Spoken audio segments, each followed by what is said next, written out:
صاحب اگر کسی بھی نماز کی 1 2 3 یا 4 رکعت کی نماز سنت یا فرض نماز کی 2 رکعت میں کوئی بھی سورہ کی سٹارٹ کی 3 آیت پڑھ سکتے ہیں یا نہیں؟ کہیں سے بھی قرآن کریم کی تلاوت آپ کر سکتے ہیں۔ فرض میں تو پہلی 2 رکعتوں میں سورت پڑھی جاتی ہے سورہ فاتحہ کے ساتھ، اور باقی فرض کے علاوہ جتنی نمازیں ان سب میں تمام رکعتوں کے اندر سورت پڑھی جاتی ہے، یعنی سورہ فاتحہ کے ساتھ آیات مزید ملا کے پڑھی جاتی ہیں، تو آپ کہیں سے بھی پڑھ سکتے ہیں۔ صدیقی صاحب میرا یہ سوال ہے، اگر میں یہ نیت کرتا ہوں کہ اپنی انکم کا 2% اللہ کے لیے نکالوں تو وہ پیسے میں کہاں خرچ کروں، کسے دینا بہتر ہوگا؟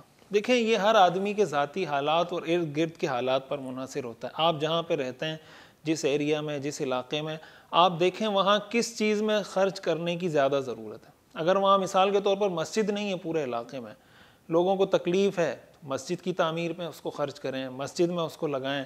اگر وہاں پر مثال کے طور پر پانی پینے کا لوگوں کو نہیں مل رہا تو آپ وہاں کوئی کنواں کھدوا دیں، کوئی اس طرح کی کوئی سسٹم بنا دیں، اس پہ پیسے لگا کر کہ لوگوں کو پانی میسر آ جائے۔ اگر یہ ساری چیزیں ہیں، وہاں آپ سمجھتے ہیں کوئی بیوہ ہے، کوئی یتیم ہے، ڈیپینڈ کرتا ہے آپ کہاں پر ہیں۔ تو جس چیز کی زیادہ ضرورت ہو، پھر اپنے رشتہ داروں میں دیکھیں جو زیادہ ضرورت مند ہیں، رشتہ داروں میں خرچ کریں، اس لیے کہ رشتہ داروں پہ خرچ کرنے سے صدقے کا ثواب بھی ملے گا، صلہ رحمی کا ثواب بھی ملے گا۔ تو جہاں آپ اپنے ماحول کے اعتبار سے بہتر سمجھتے ہوں وہاں اس کو خرچ کر دیں۔ دینی مدارس کے ساتھ تعاون کی صورت میں آپ اس کے اپنے لیے صدقہ جاریہ بنا سکتے ہیں۔ جو دین کا کام کرنے والے لوگ ہیں ان کے ساتھ آپ تعاون کر سکتے ہیں۔